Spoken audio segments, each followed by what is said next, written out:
Et au 68e jour de guerre, les Ukrainiens annoncent une nouvelle offensive en mer Noire.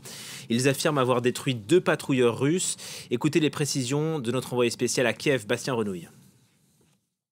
Ce sont 2 bateaux extrêmement rapides, les plus rapides de la flotte russe dans la mer Noire, qui peuvent monter jusqu'à 90 km/h. Des bateaux qui peuvent transporter une vingtaine de personnes, plus 3 membres d'équipage. Alors on ne sait pas pour l'instant s'il y avait autant de personnel à bord, puisque la Russie n'a pas confirmé tout cela.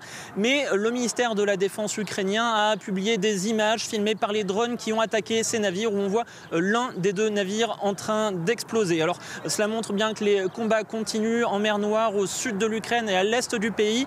Aujourd'hui, des bombardements ont eu lieu dans la ville d'Odessa, sur un pont à proximité de cette ville. Il y a eu encore des bombardements aussi sur le front est. Les Russes affirment avoir touché près de 40 cibles militaires qu'ils tentaient de viser au cours des dernières heures. Et l'Ukraine affirme reprendre peu à peu des villages, notamment aux alentours de la ville de Kharkiv. Ça, c'est pour tout ce qui est au niveau du front est, où les combats sont extrêmement intenses.